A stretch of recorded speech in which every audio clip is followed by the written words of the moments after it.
하나님의 말씀 누가복음 3장 21절부터 38절입니다. 제가 봉독합니다.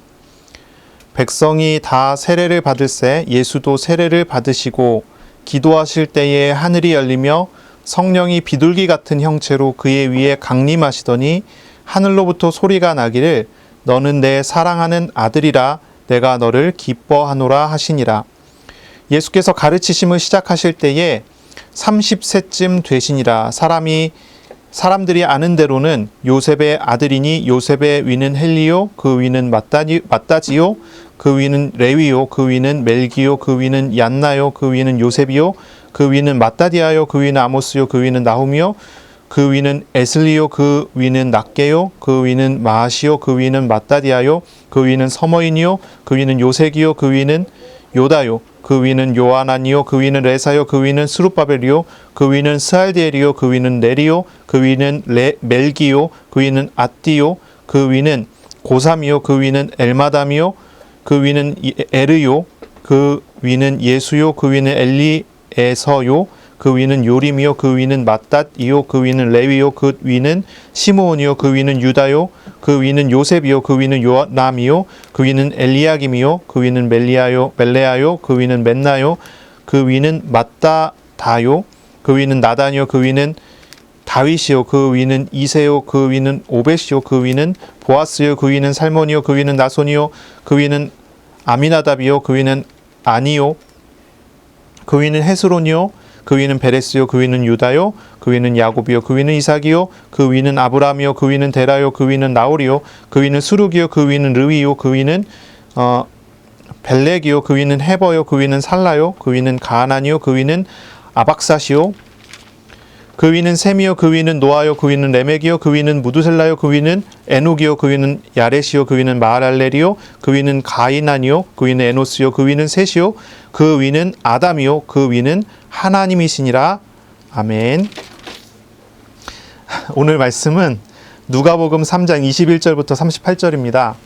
세례를 받으신 예수님, 세례 받으신 예수님이라는 제목으로 우리가 함께 말씀을 나누겠습니다. 아주 긴 족보가 나오지요. 아주 긴 족보예요. 여기 78명의 이름이 써 있는 족보인데 성경 통독하다가 가장 막히는 부분이 이런 족보 읽을 때, 그리고 법 읽을 때죠.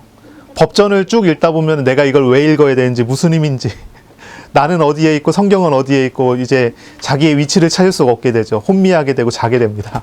이제 그런 부분이 되는데 이 족보 굉장히 중요한 의미를 가지고 있어요. 오늘 말씀에 이어서 우리가 조금 나누려고 합니다.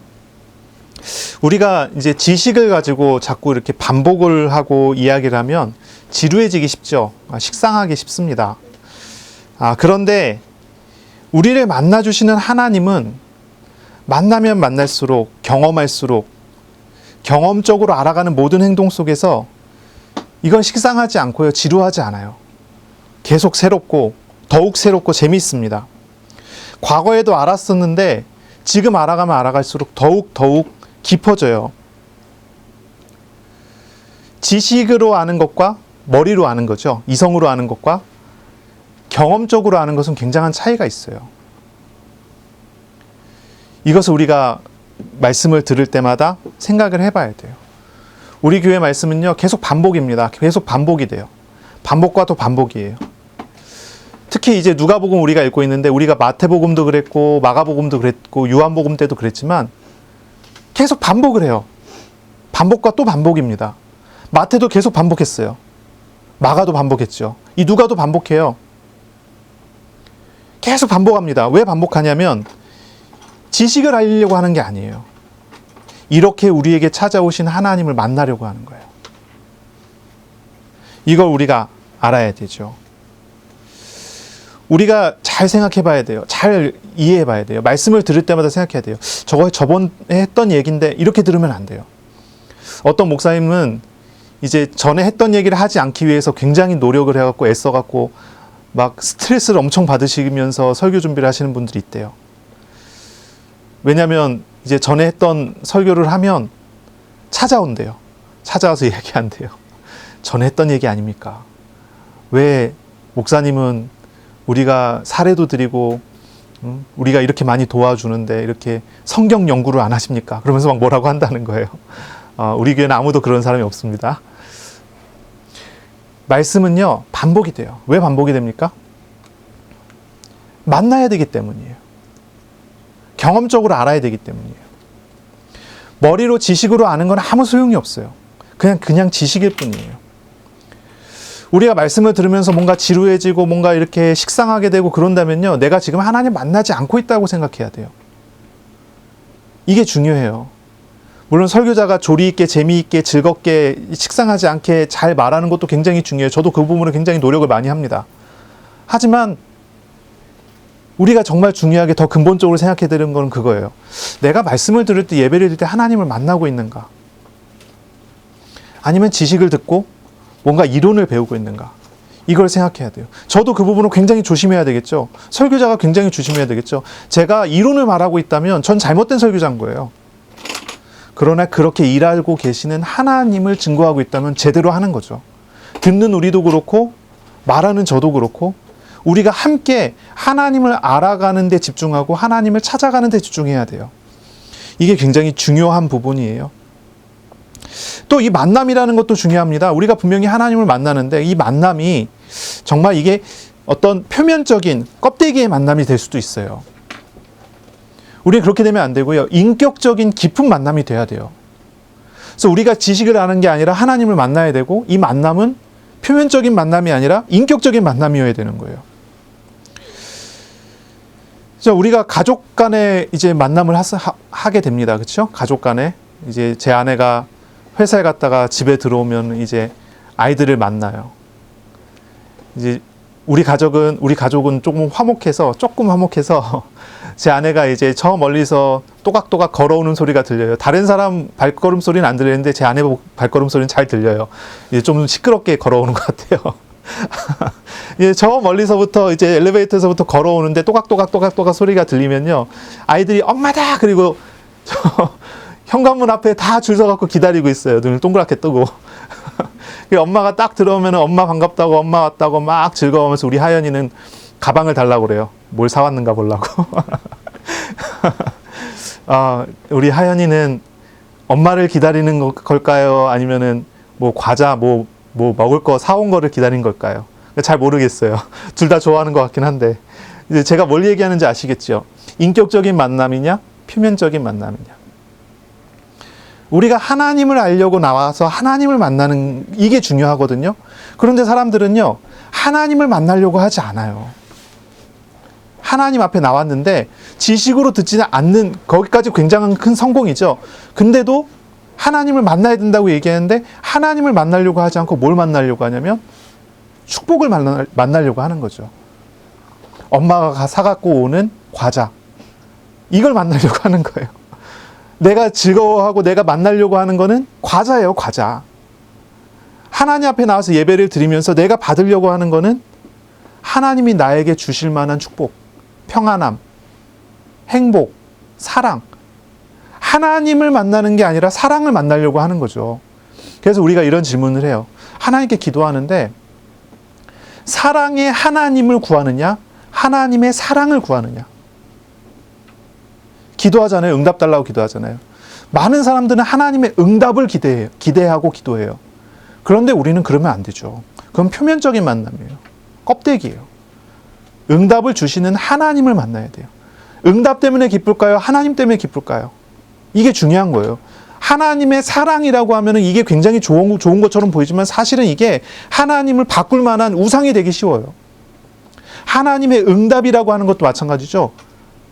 응답은 우상이 돼버려요. 하나님이 아니에요. 그래서 우리는 하나님 앞에 나와서 지금 예배 드리면서 뭘 찾습니까? 하나님을 찾고 말씀하시는 하나님을 만나야 돼요.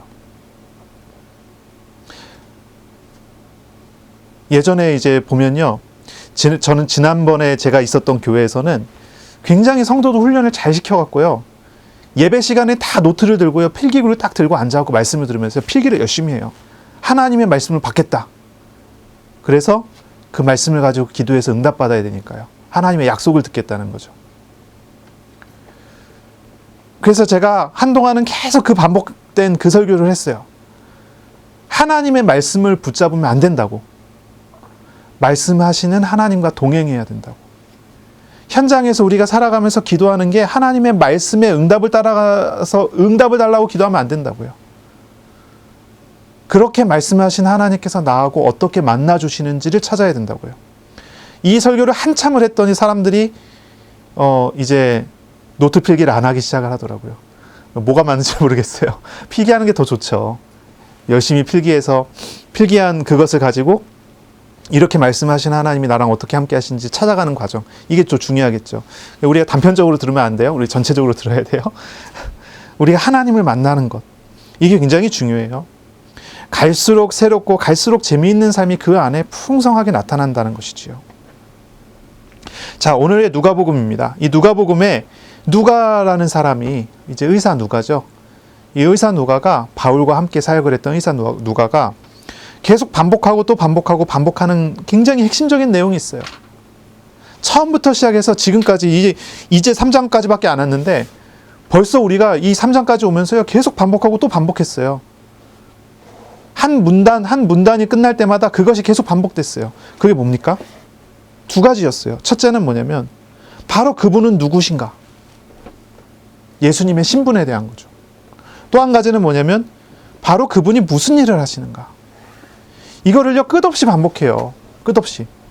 처음에 한번 예수님은 그리스도시고 예수님은 하나님의 아들이시고 성자 하나님이시고 그리고 이 예수님이 하시는 일은 뭐냐? 우리를 죄에서 구원하시는 분이고 가난한 자를 그리고 억눌린 자를 포로를 구원하시는 분이다. 한번 설교를 했으면 그 다음 걸 설교해야 되잖아요. 그런데 누가가 그렇게 하지 않는 거예요. 한 번 얘기하고 또 다른 문장에서 또 그게 또 나오고 그 다른 문장에서 또 나와요. 계속 반복돼요. 이게 왜 반복됩니까? 이게 가장 핵심이고 기초고 가장 근본 뿌리이기 때문이에요. 어떤 사람은 이야기하기를 하나님의 주권이라는 거는 우리가 그냥 전제로 두고 우리가 지금 뭘 해야 될지를 이야기해보자 이렇게 얘기하는 사람이 있어요. 그런데 생각해봐야 돼요. 하나님의 주권이라는 걸 전제로 두고 우리가 무엇인가를 해야 될 것을 이야기한다면 그건 이미 하나님의 주권을 무시하는 거예요. 지금 이런 얘기를 우리는 이해할 수 있어요. 누가가 그리스도가 누구신지를 이야기를 해요. 그리고 그리스도의 사역을 이야기해요. 그리고 그 사이에서 이루어질 이야기들을 쭉 해요. 본론이 뭡니까? 그리스도가 누구신가예요. 무슨 주제로 이야기하는 겁니까? 그리스도께서 어떤 일을 하신다는 거예요. 이게 가장 기초이고 근본이고 이걸 증거하고 싶은 내용이에요. 이건 전제되지 않아요. 이건 전제한 거니까 이제 다른 얘기하자 그렇게 얘기하지 않아요. 이것만 계속 반복해요. 왜냐면 이게 가장 중요하기 때문이에요. 오늘날 우리가 이 세상에서 살아가면서 우리에게 가장 중요한 메시지가 뭐일까요? 내가 오늘 뭘 선택하고 어떻게 선택해야 될까일까요? 무당 찾아가면 점쳐주죠. 점쳐주고 부적도 써주고 그래요. 거기는요 아주 실천적인 이야기를 해요. 어떤 얘기를 합니까? 어떤 사람이 이제 농담으로 그래요. 무당 찾아가서 점치면 7, 8월에는 물을 조심하라고 한다. 뭐 이런 얘기를 하고 또 겨울에는 이제 불을 조심하라고 한다. 그러겠죠. 여름에는 비가 많이 오고 겨울에는 이제 건조해지니까 그럴 수 있겠죠. 그런데요 그런 수준의 얘기가 아니고요. 무당 찾아가고 이야기해보세요. 아주 실천적인 얘기를 아주 직접적인 얘기를 한다니까요. 다음 주에 뭐 이런 일이 일어날 수 있으니까 조심해라. 뭐 차를 조심해라. 교통을 조심해라. 이런 식으로 얘기를 해줘요. 그러면요. 그리고 살아가다가 그런 식으로 되는 걸 보면 얼마나 믿음이 잘 세워지겠어요. 강단에서 선포되는 메시지가 이런 식으로 나온다면 우리가 얼마나 알아듣기 쉽겠어요. 그런데 그걸 이야기하지 않아요. 하나님께서 말씀하실 때는 그걸 이야기하지 않아요. 뭘 이야기하냐면 예수님이 누구신가를 얘기를 해요. 예수님이 무슨 일을 하시는가를 얘기를 해요. 왜냐하면 이게 전부이기 때문이에요. 이게 돼 있는 사람은요. 그 삶이 어떻게 되든지 하나님의 인도하심을 받아요. 그런데 이게 전부인데 이걸 놓치고 앞으로 무슨 일이 벌어질 것을 대비하는 그런 사람들은요. 하나님과 함께하지 못하는 삶을 산다니까요. 뭐가 중요할까? 이걸 생각해 볼 필요가 있겠죠. 그래서 우리는 항상 그런 얘기를 하는 거예요. 예언하는 사람 별로 안 좋아해요. 우리 개혁교회에서는요. 예언하는 사람 별로 안 좋아해요. 방언하고 예언하고 통역하고 신윤사하고 이런 거 별로 안 좋아해요. 왜 그렇습니까? 우리가 아까도 얘기했지만 우리는 치료하시는 하나님을 만난 거지 하나님의 치료를 구하는 사람이 아니기 때문이에요.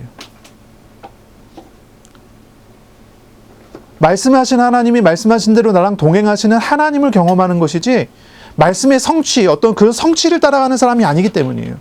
그래서 우리 개혁교회에서는 언제나 이것이 가장 우선이었어요. 칼빈이 스위스에서 어린아이들을 가르치기 위해서 요리문답을 만들었어요. 거기에 1번이 뭐냐면 우리의 인생에 제일 되는 목적이 무엇입니까? 라는 질문이에요. 칼빈은 이렇게 대답했어요. 하나님을 아는 것입니다. 하나님을 아는 것입니다. 이게 이제 제네바 요리문답이에요. 제네바 요리문답의 1번이에요. 우리 개혁교회는 이것을 바탕으로 온 거예요. 하나님을 아는 데서부터 시작된 거예요. 이것이 이제 나중에는 이제 웨스트민스터 신앙고백에서는 그렇죠. 소요리 문답에서는 우리의 인생의 제일 된 목적은 무엇입니까? 하나님을 영화롭게 하는 것이다. 하나님 영광이라고 이렇게 나오죠. 우리가 하나님을 알아가는 것, 여기에서부터 우리의 모든 것이 출발되고 시작이 되는 거죠. 오늘까지 우리가 읽어왔던 바를 한번 생각해 보세요. 예수님은요, 자신의 신분을 섬김의 관점으로 이해해 오셨었죠. 왕이 되신 분이에요? 성자 하나님이세요? 그리스도 되신 분이에요? 그런데 이분이 어떤 일을 하셨습니까? 절대적인 복종, 순종으로 시간들을 보내셨어요. 예수님은 하나님의 아들이고 그리스도이신데 이분은 무슨 사역을 하셨어요? 무슨 일을 하셨어요? 순종하시고 복종하셨어요. 그 이유는요? 죄인인 우리와 같아지는 거예요. 우리의 죄와 우리의 모든 문제들을 짊어지시는 거예요. 그런 일을 하기 위해서. 군림하고 뭔가를 이렇게 통치하기 위해서 오신 게 아니에요. 우리를 섬기시기 위해 오셨기 때문에 예수님께서는 오셔서 공생의 사역을 시작하시기 전까지 순종하시는 그런 것으로 모든 시간을 보내시는 거죠. 그리고 이제 공생애가 시작되는 시점에 딱 이르렀어요. 나이 30세. 이 나이 30세라고 하는 이 단어는 우리가 일반적으로 생각했을 때 이런 거예요. 한 사람이 이제 공식적으로 공무원이든지 아니면 제사장이든지 사역을 시작할 나이예요. 예수님은 목수이셨기 때문에 이런 나이하고 전혀 상관이 없지만 예수님은 공식적인 사역을 30세에 시작을 하셨어요. 과거에 요셉이 30세에 총리가 됐던 것처럼, 그리고 모든 제사장들이 나이 30세가 돼갖고 사역을 시작하는 것처럼, 나이 30이 되셨을 때 예수님이 가장 먼저 무슨 일을 하기 위해 오셨냐면 세례를 받으러 오셨어요. 세례 요한에게 오셔서 세례 요한에게 세례를 받으세요. 세례 요한은 예수님이 오시는 걸 보고 예수님께 세례 베푸는 것을 거절하지 않습니까? 아니, 내가 당신의 세례를 받아야 되는데 어떻게 내가 당신의 세례를 주라고 합니까? 저는 할 수가 없습니다. 그렇게 얘기를 해요. 그때 마태복음 3장 15절에 예수께서 이야기하시기를 이렇게 얘기합니다. 이제 허락하라. 우리가 이와 같이 하여 모든 의를 이루는 것이 합당하니라. 의를 이루기 위해서 세례를 내가 받아야 된다 하고 예수님께서 세례를 받으세요. 예수님은요, 세례 요한에게 세상 죄를 지고 가는 하나님의 어린 양으로서 세례를 받으세요.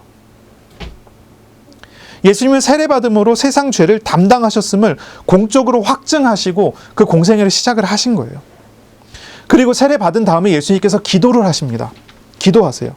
21절이죠. 백성이 다 세례를 받으시에 예수도 세례를 받으시고 기도하실 때에 그때 어떤 일이 벌어지냐면 세 가지의 일이 벌어지는데요. 하늘이 열려요. 두 번째는 성령이 비둘기 같은 형체로 예수님의 위에 임하십니다. 세 번째는 하늘에서 소리가 납니다. 어떤 소리입니까? 이런 소리입니다. 너는 내 사랑하는 아들이라 내가 너를 기뻐하노라. 이 세 가지의 일이 벌어져요. 이 세 가지의 부정사가 사용이 되는데 이제 기도하는 그때예요. 이 세 가지의 사역, 이 세 가지의 부정사는요, 유대인의 전통 속에서 봤을 때는 종말론적인 나라의 시작의 이적이라고 알려져 있어요.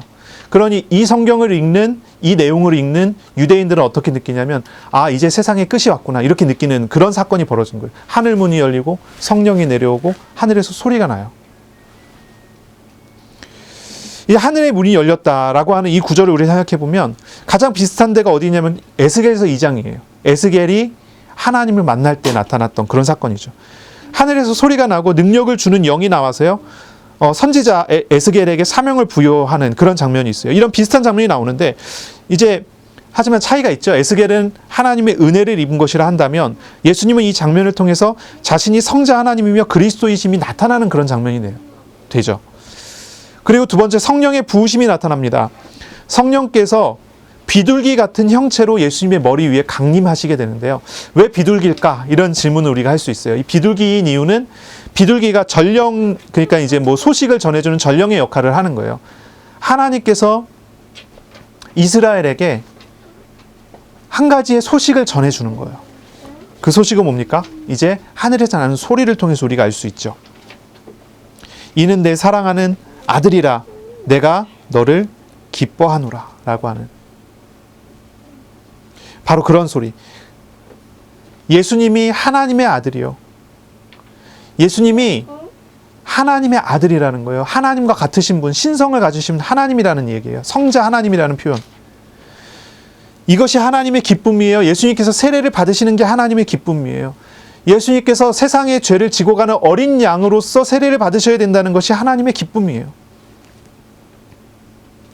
바로 그러한 내용, 그런 장면이 나오는 거죠. 자, 성령의 부으심 우리가 좀 생각해 볼게요.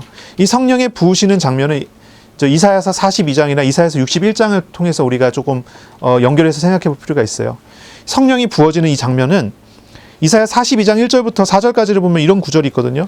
내가 붙드는 나의 종, 내 마음을 기뻐하는 자, 내 마음에 기뻐하는 자, 곧 내가 택한 사람을 보라. 내가 나의 영을 그에게 주었은즉 그가 이방에 정의를 베풀리라. 하나님의 영이 그 머리 위에 내려지는 사람이 있어요. 그 사람에게는 하나님께서 세상의 이방에 정의를 베풀기 위해서 그 사역을, 그런 어떤 일을 하시겠다라고 하는 거예요. 말이 막 꼬이네요. 이사야 42장 2절에 보니까 그는 외치지 않고 목소리를 높이지 않고 그 소리를 거리에 들리지 않게 하고 상한 갈대를 꺾지 않고 꺼져가는 등불을 끄지 아니하고 진실로 정의를 시행할 것이며 그는 쇠하지 아니하며 낙담하지 아니하고 세상의 정의를 세우기에 이르기를 섬들이 그 교훈을 앙망하리라. 좀 어렵죠. 하나님의 영이 내려진 사람이 이제 하나님의 사람이잖아요. 그렇죠? 우리가 이제 이 장면을 봤어요. 예수님께서 하나님의 영의 내림이라고 하는 그런 것을 사람들 앞에서 세례받으러 나온 많은 사람들 앞에서 보였어요. 이게 하나님의 보증이 나타났죠. 이 사람이 바로 성령이 내려진 사람이다. 이런 보증이 나타났어요. 그 사람은 이제 하나님의 정의를 실현하는 사람이에요. 정의가 뭡니까? 정의의 실현 뭐예요? 죄인을 심판한다는 얘기잖아요. 그렇죠? 의로운 사람을 세워주고 죄인들을 심판한다는 게 정의를 실현한다는 거예요. 바로 성령이 내려진 그분이 오셔서 하나님의 정의를 실현하게 되는데, 그런데 여기 너무나 놀라운 이야기가 뭐냐면 그는 오셔서 정의를 실현하시는데 어떻게 하시냐면 외치지 않아요. 소리치지 않아요. 목소리를 높이지 않아요. 그 소리를 거리에 들리게 하지 않아요. 또한 상한 갈대를 꺾지 않아요.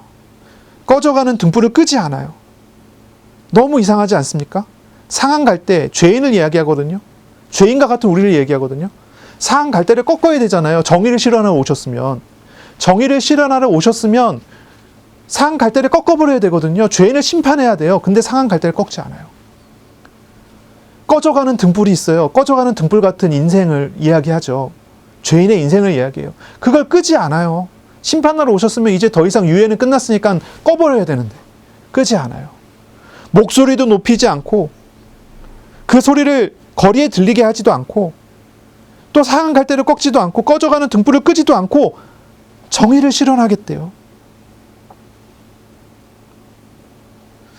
너무나 놀라운 얘기가 아니겠어요? 그 정의를 어디에 실현시키십니까?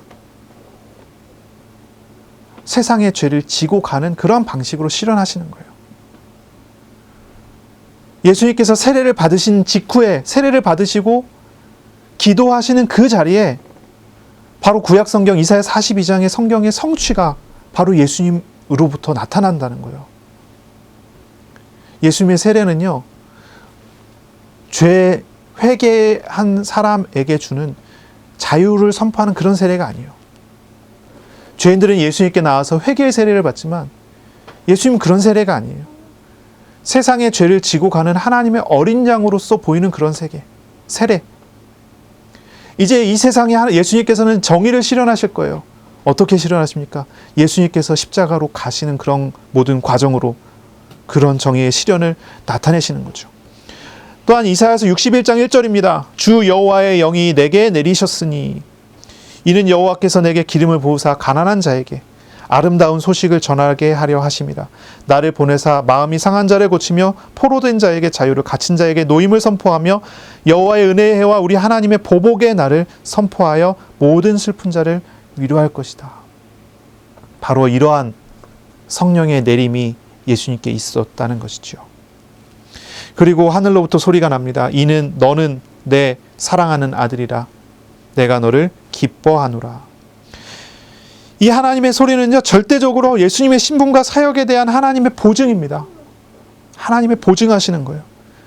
성부 하나님의 인정하심, 그리고 성령의 내려오심, 그리고 예수님의 세례, 성삼위일체 하나님이 예수님의 공생의 사역의 첫 시작에 우리에게 나타납니다.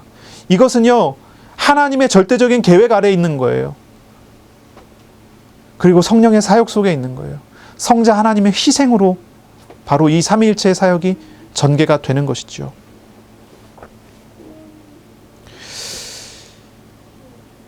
시편 2장, 시편 2편을 읽어보면, 시편 2편은 이제 왕이 즉위식 때 하는 노래거든요. 이스라엘의, 유다의 이제 왕이 새롭게 세워지면 그 왕이 즉위식 때 노래를 불러요. 거기에 이제 이런 구절이 있죠. 이는 내 사랑하는 아들이라. 이제 오늘날 내가 너를 낳았노라. 뭐 이런 구절이 있어요. 우리 잘 아시죠? 왕이, 이스라엘의 왕이 세워질 때 하나님께서는 이스라엘의 왕을 하나님의 아들이라고 불렀어요. 그런데 그 아들이라고 하는 것은 신적인 존재로서의 아들이 아니죠.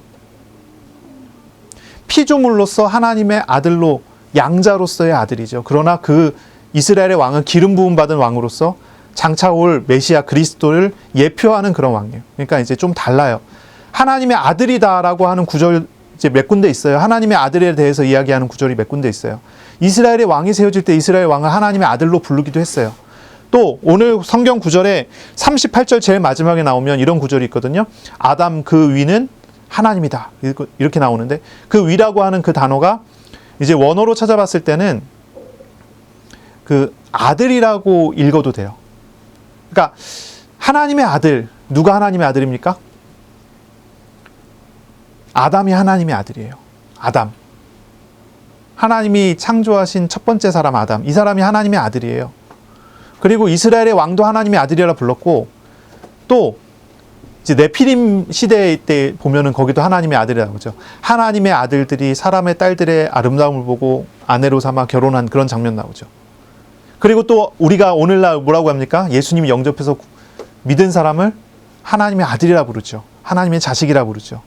하나님의 아들들이 참 많아요. 그런데 오늘 이 성경 본문에 나오는 하나님의 보증에 나오는 이 하나님의 아들, 너는 내 사랑하는 아들이라고 하는 이 아들은 우리가 일반적으로 얘기하는 이제 뭐 아담으로 시작해서 지금까지 이야기하는 이 아들과는 다른 아들, 다른 아들이죠.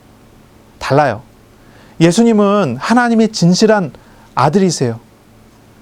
세상이 창조되기 전에, 영원 전에 하나님께서, 성부 하나님께서 성자 하나님을 낳으셨어요. 그리고 영원 전에 성부와 성자로부터 성령 하나님이 발출되셨다 그래요. 이게 삼위일체로 나오는 조금 어려운 신학적인 용어인데, 출생했고 발출했다 이런 표현이 나와요. 이제 이건 아주 이제 교회사나 이제 교리사 같은 걸 찾아보면 아주 역사가 깊은 논쟁 속에서 증명돼 왔었던 부분이 있어요. 관심이 있으시면 조금 찾아보시면 되는 부분이고요. 어쨌든 그렇습니다. 우리는 이 증언을 봐요. 하나님의 증언. 예수께서 하나님의 아들이라고 하는 증언을 봐요. 이것은요, 이제 우리가 이야기하는 오늘날 내가 하나님의 아들이 됐습니다라고 얘기하는 피조물로서 아들됨의 이야기가 아니에요. 이거는 피조물로서 아들됨의 이야기가 아니고 영원 전에 출생되어진, 발생이라고 하기도 해요. 이제 출생되어진 삼위일체 하나님의 성자 하나님 되심을 이제 표현하는 그런 표현이 되죠. 예, 다 얘기했고, 예. 그리고 난 다음에 이제 이 하나님의 아들이라고 하는 이 표현 다음에 족보가 나와요. 마태복음엔 족보가 제일 앞에 나오죠. 근데 누가복음은 족보가 중간에 껴 있어요. 어디 껴 있냐면 예수님께서 세례를 받으시고 광야에 시험 받으러 가시기 전에 그 사이에 족보가 딱 껴있어요. 예수님이 세례를 받으시는데 세례 받을 때 하나님께서 예수님 보증하잖아요. 하나님의 아들이라고. 그 다음에 족보가 나오는데 그 다음에 족보는 우리가 조금 읽어볼 필요가 있어요. 23절에 예수께서 가르치심을 시작하실 때 30세쯤 됐어요. 사람이 아는 대로는 예수님은 요셉의 아들이니 그랬어요. 이 표현이 참 애매한 표현이에요. 사람이 아는 대로는 예수님이 요셉의 아들이에요. 그럼 실제로는요? 아니죠. 예수님 요셉의 아들입니까? 우리가 이거 좀 구분할 필요가 있어요. 예수님이 요셉의 아들일까요? 실제로는 아니죠. 예수님이 성령으로 나셨잖아요. 그런데 여기는 사람들이 아는 대로는 이라는 표현을 썼어요. 좀 애매한 표현이에요. 이거는 뭐냐면은 예수님이 법적으로는 요셉의 아들로서의 법적인 상속을 받을 자격이 된다는 얘기예요. 예수님의 신분으로는 하나님의 아들인데, 그렇죠? 그런데 법적으로는 예수님이 요셉 그리고 아브라함과 다윗에게 이어져 내려가는 언약을 계승받는 당사자라는 거죠. 그래서 이런 표현을 쓴 거예요. 이 애매한 표현을 쓴 거예요. 사람들이 아는 대로는 이라는 표현을 쓴 거예요. 요셉의 아들이니 하면서 그 다음부터 나옵니다. 요셉은 헬리의 아들이에요. 위라고 하는 모든 단어를 아들이라고 바꿔도 돼요. 물론 이 아들이라는 단어는요, 직접 아들이 아니어도 돼요. 예를 들어서 한 3대쯤 차이가 나도 돼요. 한 5대쯤 차이가 나도 돼요. 예를 들어 그런 거예요. 할아버지가 손자를 낳았어요. 근데 그 손자를 아들이라고 불러도 돼요. 이제 그런 식으로 표현이 되고 그런 식으로 쓰여진 거예요. 그래서 여기서 이제 번역을 할 때 직접 아들이라는 표현으로 번역하지 않고 위라고 하는 표현으로 번역을 한 거예요. 그러니까 저로는 이제 27대조 할아버지가 있을 건데요. 27대조 할아버지, 1대 할아버지, 제가 27대니까 진씨로서 1대 할아버지가 저를 너는 내 자손이야, 너는 내 아들이야 이렇게 부를 수 있다는 거예요. 이제 이런 식으로 써 있는 거예요. 그러니까 여기는 이제 족보에 나오는 사람은 78명의 이름이 나오지만 사실은 이제 훨씬 많은 사람이 있죠. 요 안에는. 이제 그걸 염두에 두고 이제 읽으면 돼요. 예수님은 하나님의 아들인데 예수님의 족보가 이제 쭉 나와요. 법적인 자격이 나오는 거예요. 누가 누굴 낳고 누가 누굴 낳고. 근데 이 족보가요, 조금 의문점이 있어요. 뭐냐면 이제 마태복음에 나오는 족보하고 다르거든요. 이게 의문점이에요. 이걸 가지고 학자들이 많이 연구를 했지만 물음표예요, 아직도. 왜냐면 알 수가 없어요. 왜냐면 우리가 그 시대에 들어가고 확인해 볼 길이 없거든요. 그러니까 이걸 이제 추측을 하는 거예요. 어떻게 추측하냐면 마태복음은 요셉의 족보일 거고 아마 누가복음은 마리아의 족보가 아닐까? 이렇게 추측하기도 해요. 이걸 이제 정확하게 알 수는 없고요. 우리가 천국에 가서 한번 물어보면 알 수 있을지 모르겠어요. 근데 확실한 거 한 가지는 뭐냐면 이 족보, 누가복음에 나오는 족보가 우리에게 가르쳐주는 한 가지가 있다면 뭐냐면 여기 나온 사람은 유명하지 않은 사람들이에요. 알려지지 않은 사람들이 여기 많이 포함되어 있어요. 그리고 마태복음보다 훨씬 많은 사람이 여기 들어가 있어요. 마태복음에는 잘 알려져 있는 사람들의 이름이 기록되어 있지만 여기는 그렇지 않아요. 그래서 우리가 이렇게는 이해할 수 있어요. 뭐냐면은 이 언약의 계승이 어떤 방식으로 이어져 내려왔는가. 유명한 사람이든 유명하지 않던 사람이든 특별히 누가복음에서는 유명하지 않은 사람들 중심으로 이 언약의 계보는 계속 이어져 내려왔어요. 하나님의 약속은 계속 이어져 내려왔고 사람들이 알지 못하는 곳에서도 계속적으로 이어져 내려왔다는 걸 의미할 수 있겠죠. 예. 그리고 또 한 가지 특징은 뭐냐면 마태복음의 족보는 누구에게서 시작됩니까? 마태복음 1장 1절. 아브라함과 다윗의 자손 예수 그리스도의 세계라, 족보라 이렇게 나오죠. 아브라함으로부터 시작돼요. 아브라함은 누굽니까? 하나님이 선택하여 부른 이스라엘의 조상, 믿음의 조상이라고 그러죠. 이스라엘의 조상이에요. 그래서 마태복음은 유대인들에게 전하는 메시지예요. 유대인들에게 이야기하는 거예요. 유대인들아, 너희의 조상 아브라함에게 약속하셨던 하나님의 약속이 이제 성취됐다. 예수님 탄생으로 이렇게 얘기하는데 이 누가복음은 훨씬 더 많이 가죠. 어디까지 갑니까? 아브라함을 거쳐 그 아버지 하면서 어디까지 가죠? 아담까지 가죠. 그리고 아담의 아버지 누구죠? 하나님께 가요. 그래서 이건 뭘 얘기하냐면 이 족보는요, 아브라함으로 대표되는 이스라엘을 모두 포함한 모든 인류의 대표자로서의 예수님, 그 예수님이 얘기하는 거예요. 하나님이 아담에게 약속하신 게 있죠. 여자의 후손이 와서 뱀의 머리를 상하게 할 것이다 하고 가죽옷을 지어 입히셨잖아요. 원시복음이라고 우리 부르는 바로 그 복음. 하나님께서는 올 인류에 대해서, 온 사람에게 대해서 하나님의 언약의 계승자로서 예수님이 여기서 소개가 되는 거예요. 법적으로 성취하기 위해서 오셨다는 거죠. 이 족보가 있는 위치, 세례 받으시고 광야에서 시험 받으시기 전 예수님께서는 그 공생애의 시작을 이스라엘뿐만이 아니라 모든 인류의 대표자로서 시작한다는 것을 이야기하는 거예요. 이방의 정의를 실현하시는 그 하나님, 바로 그 하나님은 하나님의 아들이에요. 아들 하나님이세요. 성자세요. 바로 그 하나님은 명목상 아담의 후손으로서, 또한 아브라함과 다윗의 후손으로서 언약을 성취하시는 하나님이라는 거죠. 언약을 성취하시는 사람이라는 거죠. 바로 그것을 이야기하는 그런 구절이 되는 것이죠. 그래서 우리가 오늘 이 부분을 조금 전체적으로 우리가 조금 살펴본다면 그렇습니다. 이렇습니다. 예수님 누구십니까? 그리고 예수님은 누구를 대상으로 어떤 사역을 하기 위해서 오셨습니까? 모르고 보면 그냥 족보 누가 누굴 낳고 하고 지나가지만, 알고 보면 이 위치가 아주 절묘한 위치죠. 예수님이 온 인류의 대표자로서 이제 공생의 사역을 시작한다고 하는 메시지를 우리에게 전해주는 거예요. 예수님께서 하시는 사역은 어떻습니까? 바로 이 예수님이 이 공생의 사역을 우리에게 어떻게 이루어 가려고 하십니까? 어떻게 이루어 가려고 하십니까? 예수님은 세상의 죄를 짊어지셨어요. 스스로를 제한하셨죠. 스스로를 억누르셨어요. 그리고 온 인류에 대해서, 오늘날 저와 여러분에 대해서 구원하시는 일을 하세요. 조금 다른 질문이 됐습니다. 자유라는 단어가 있어요. 자유. 무엇이 자유이고 무엇이 노예인가? 이런 질문을 우리가 조금 해봐야 되겠어요. 무엇이 자유입니까? 무엇이 노예입니까? 자, 우물 안에 개구리가 있어요. 정저지화라고 하죠. 우물 안에 개구리.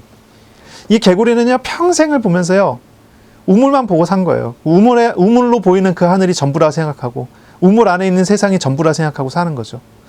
그런데 어느 날, 이 개구리가 우물 밖으로 나왔어요. 광대한 세상을 봐요. 이 개구리는 무슨 생각을 하게 될까요? 한번 이런 거 한번 상상해 보세요. 우리 어린이들 한번 상상해 보세요. 우물 안에 개구리가 넓은 세상을 봐요. 저는 한 20년 전에 외국에 나가서 한 6개월 살다 왔어요. 이제 필리핀에 가서 6개월 살다 왔는데, 제가 필리핀에 나가기 전에는요, 우리나라가 제 인식의 전부였던 것 같아요. 우리나라만 생각하고 있었던 것 같아요.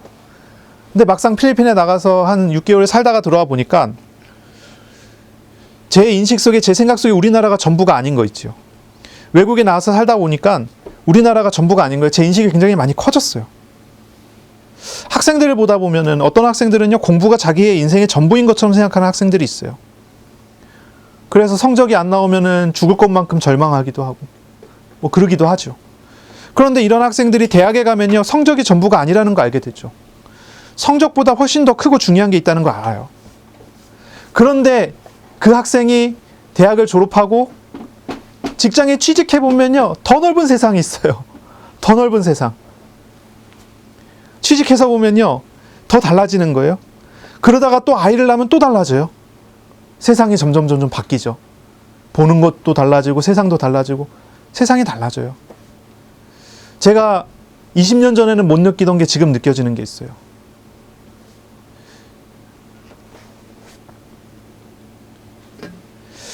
우리가요, 하나님을 바르게 알고 신앙생활을 하면요, 시간이 가면 갈수록 보이는 게 있어요.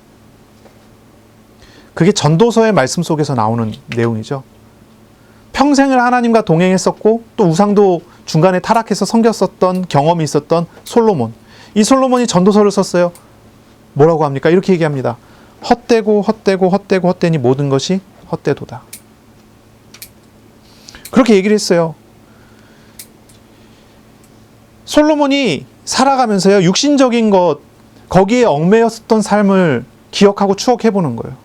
그리고 난 다음에 하나님의 나라를 바라보는 거죠. 그랬더니 뭐라고 얘기하죠? 헛되니 모든 것이 헛되도다. 자기가 평생 보고 살아왔었던 모든 것들이 우물 안의 세계였다는 거예요. 나이가 들어서 죽을 때가 돼서 돌이켜보고 하나님 앞에서 돌이켜보니까 그건 우물에 불과했다는 거죠. 우물 밖에 나와서 보니까 완전 다른 세상이 펼쳐져 있는 거예요. 우리가 세계를 보는 눈을 열어야 돼요. 우리가 세계를 보는 눈을 열어야 돼요. 세상을 보는 우리의 시각을 바뀌어줘야 돼요. 우리가 사는 육신적인 세계, 그리고 이 육신적인 세계 속에서 살아남기 위해서 해야 되는 여러 가지 삶의 방식들이 있었어요. 근데 그게 전부가 아니라는 거죠. 우리가 눈을 열어서 이 세계를 다시 볼 수 있어야 돼요. 육신적인 세상보다 더 크고 넓은 영원한 세계가 있다는 걸 우리가 봐야 돼요. 하나님의 나라의 법칙은 모든 것을 그 아래로 두는 법칙이 있어요. 하나님의 섭리는 모든 것을 지배해요. 그리고 하나님의 섭리는 모든 믿는 사람에게 이 좁은 세상에 얽매여 사는 것이 아니라 이 좁은 세상에서 영원한 참된 자유를 누리는 그런 자유를 선물해줘요. 우리가 이것을 봐야 되거든요. 어떤 사람은 이런 질문을 해요. 예수님을 믿으면 내가 하고 싶은 것도 이제 못하게 되고, 예수님을 믿으면 이제 내가 놀고 싶은 것도 못 놀게 되는 거 아니냐. 그래서 나는 평생 마음대로 살다가 딱 죽을 때 돼갖고 예수님 믿어야 되겠다. 왜 그러죠? 세상 누릴 거 다 누리고 죽을 때 예수님 영접해서 천국 가겠다는 거죠. 그래서 어떤 사람은 그런 얘기를 해요. 제가 직접 들은 얘기인데, 평생을 그렇게 타락돼갖고 막 놀고 세상 자기 마음대로 하고 살다가 마지막에 중환자리에서 죽기 전에 목사님 모시고 가고 예수님 영접해갖고 눈물 뚝뚝 흘리면서 예수님 영접하고 구원받고 천국 가는 사람 보고 제가 직접 들은 얘기예요. 부럽다. 그런 사람이 있더라고요. 부럽대요. 부럽대. 자기도 저랬으면 좋았을 텐데 나는 저 사람 하는 것처럼 놀지도 못하고 그러고 막 이런 얘기를 하는 사람을 제가 본 적이 있어요. 직접 들은 얘기인데, 그럴까요? 예수님 믿으면 우리가 우리 자신을 제한하고 우리가 자신이 하고 싶은 걸 못하게 되는 그런 상황이 될까요? 그럴까요? 제가 조금 얘기를 해볼게요. 제가 아이를 낳기 전에는요, 아이를 낳으면 우리 가정의 삶이 아이 중심으로 움직이게 되니까 나의 삶이 없어질 것 같은 거예요. 저와 제 아내의 삶이 없어질 것 같은 거예요. 애를 낳게 되면 애를 중심으로 움직일 수밖에 없잖아요. 모든 게 사실은요. 애가 어리고 애들한테 모든 걸 다 해줘야 되니까. 그렇게 생각해서요, 뭔가 이렇게 애 낳는 것에 대한 꺼림이 조금 있었던 것 같아요. 애를 과연 낳으면은 그게 행복일까? 그런데 막상 이제 애를 달라고 기도하기 시작하면서부터 조금씩 달라지는 거예요. 그리고 아이를 가졌어요. 임신하니까 또 달라졌어요. 아이를 낳았어요. 그랬더니 또 달라졌어요.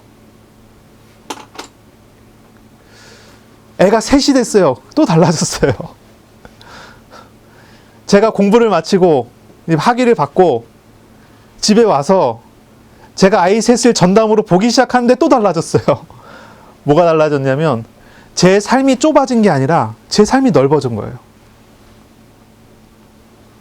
이거는요, 애 낳고 키워보지 않으면 이해를 못할 거예요, 아마. 애 낳고 키워보지 않으면 모를 거예요. 예전엔 제가 저의 마음대로 하는 것이 좋았거든요. 근데 지금은요, 그렇지가 않더라고요. 마음대로 할 수 없어갖고 억지로 끌려다니는 게 아니에요. 저는 뭘 보냐면요, 자유함을 봐요, 그 안에서요. 저는 아이를 키우는 게 얽매여 있는 게 아니더라고요. 아이들이 제가 집에서 앉아갖고 밥 해주고 빨래하고 먹여가면서 잔소리해가면서 어쩔 때는 보면 하루 종일 아침에 일어날 때부터 밤에 잘 때까지 잔소리만 하기도 하거든요. 혼내고 잔소리하고 벌 세우고 윽박 지르고 하루의 일과에 제가 그렇게 될 때도 있어요. 가끔씩. 요즘은 잘 안 그래요. 작년에 많이 했는데 하여튼 그럴 때도 있는데 제가 그게 얽매여 갖고 살아가는 것 같지 않더라니까요. 이제 그런 얘기 나중에 하고, 우리가 봐야 돼요. 예수님 믿으면 나의 삶이 제한된다라고 생각하는 사람인데 그렇지가 않습니다. 실상은 그렇지가 않아요. 실상은요, 우리의 마음에 참된 자유를 주시는 하나님의 일이 그 안에서 나타나요. 우리는요, 육신의 우물에 갇혀서 우물 밖의 실상을 보지 못하는 상태에 있었던 거예요. 우물 밖의 세상을 보면 세상이 달라지는데요. 우물 밖의 세상을 보면요, 내가 지금 하고 있는 일이 얼마나 가치 있는지 알게 되는데요. 예수님께서 세례를 받으셨어요. 다른 사람들은 회개의 세례지만 예수님께서는 죄 없으신 분인데 세상 죄를 담당하시는 분으로서 세례를 받으셨어요. 그런데 하나님께서는요, 그 예수님의 그 세례를 두고서 뭐라고 얘기하냐면 기쁨이라고 얘기했어요. 기쁨. 이게 내 기쁨이다. 그게 하나님의 기쁨이에요. 그게 예수님의 기쁨이에요. 영원하신 하나님이 자기 자신을 얼마나 제한하셨는지 인간이 되셔서 오셨다니까요. 예수님은 하나님이시지만 인간으로 오셨어요. 자기 자신을 얼마나 제한하셨는지 무엇이든지 다 하실 수 있는 분이 율법의 조항 아래 딱 묶여서 율법의 조항을 다 지키면서 생활하셨다니까요. 자유롭게 하실 수 있는 분이. 근데 그것을 뭐라고 한다고요? 내 기쁨이다. 왜 그렇습니까? 그게 하나님의 나라, 하나님의 섭리, 하나님께서 기뻐하시는 일이라는 거예요. 우리는 죄와 우상에 노예된 묶임에서 자유를 선포하는 세례. 그렇지만 예수님께서는요, 자기 자신의 죄와 우상의 짐을 짊어지게 되는 그런 세례. 그런 공생의 시작이에요. 예수님의 이러한 순종은요, 우리에게 참된 것을 가르쳐 주는 거예요. 참된 것을 가르쳐 줘요. 순종한다는 말이 어떻게 자유인가요? 구속하는 게 아닌가요? 이렇게 질문하는 사람이 있어요. 하지만 그렇지가 않아요. 참된 순종을 해보면요, 그것이 얼마나 자유한지 알아요. 이거 제가 설명할 길이 많이 없네요.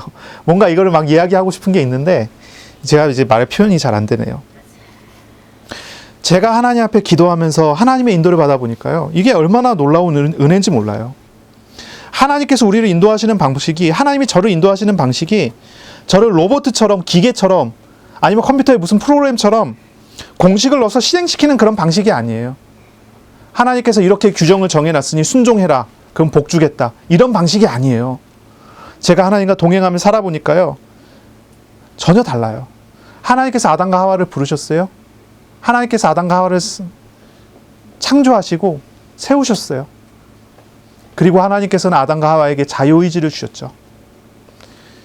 로봇을 만드셨다면 인간과 교제할 일이 없겠지만 하나님은 아담과 하와에게 자유의지를 주시고 인격적으로 만나 주셨어요. 그러니까요, 교제하셨어요. 하나님께서 아담과 하와를 만드시고 자유의지를 주셨기 때문에 하나님과 인간 사이의 관계는요, 인격적인 관계고요. 아담과 하와는 하나님을 찬양하는 게 기계적인 찬양이 아니라 참된 기쁨과 참된 감사가 나오는 찬양이 됐어요. 하나님께서 우리를 만드시고 우리를 구원하시고 우리와 교제하기 원하세요. 우리 로봇 만들기 원하지 않으세요. 우리를 교제하기 원하세요. 그래서 하나님께서 우리를 구원하셨으면서도 우리의 연약함에도 불구하고 하나님께서 우리를 오래 참고 기다리시는 거예요. 하나님이 아브라함을 75세 때 부르셨지만 아브라함이 정작 하나님 앞에서 믿음에 인정받는 나이는요, 그로부터 60년, 70년 후예요. 정확한 그 연수는 성경에 기록이 되지 않았어요. 적어도 60년, 70년 후예요. 우리가 이렇게 생각을 해보는 거예요. 하나님께서 아브라함을 부르셨으면 딱딱딱딱 기계적으로 공식 놓고 순종하면 복 줄게 이럴 수 있잖아요. 근데 그렇게 하지 않았어요. 아브라함은 불신앙을 해요. 하나님은 아브라함의 불신앙을 깨우쳐 주시고 돌이키면 복을 주시고, 또 불신앙해요.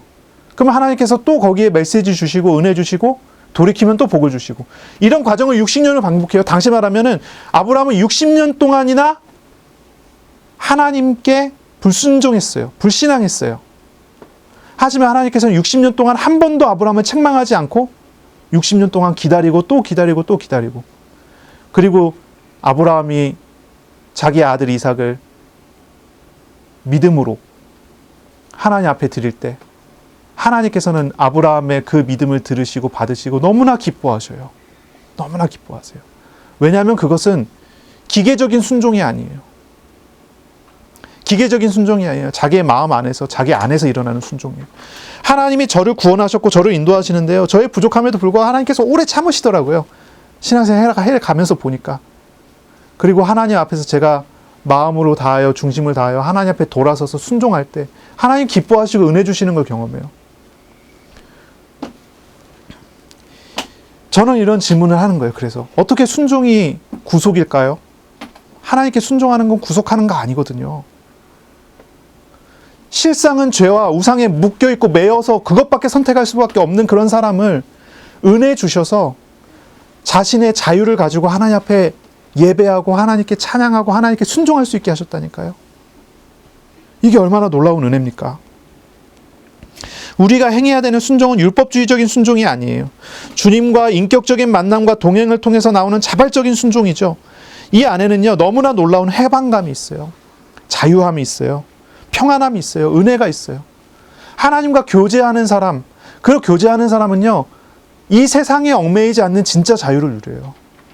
이 세상에 얽매이는 삶이 어떤 건지를 그때서야 알 수 있을 거예요, 아마. 세상의 삶 속에서 나오는 어떤 묶임, 거기에서의 영원한 하나님이 주시는 자유가 무엇인지 알아요.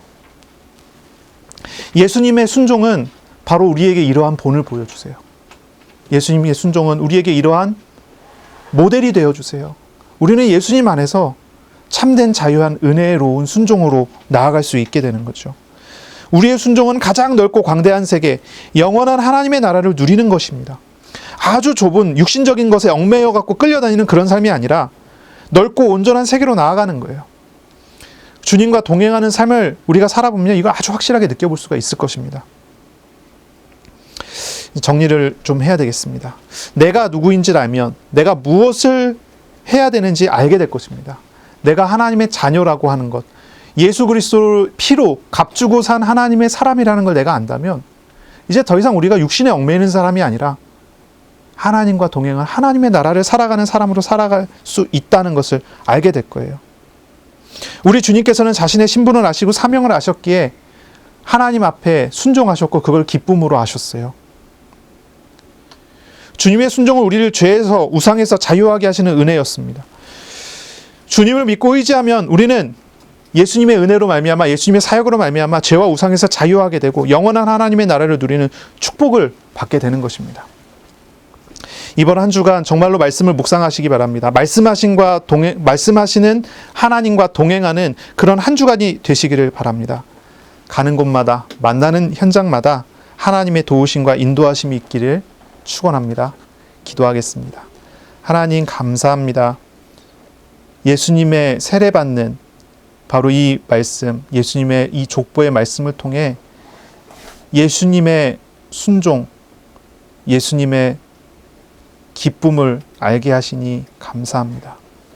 하나님, 연약한 우리들입니다. 하나님과 함께하는 삶을 누리도록 복을 내려 주옵소서. 말씀하신 하나님이 우리와 어떻게 함께 하시는지를 현장에서 경험하고 누리며 하나님과 인격적인 참된 교제와 교통이 되어지는 은혜 있는 한 주간 되게 하여 주옵소서. 예수 그리스도 이름으로 감사하며 기도합니다. 아멘. 구주 예수 그리스도의 은혜와 하나님의 사랑하심과 성령의 교통하심이 이제로 영원까지 항상 함께 있을지어다. 아멘.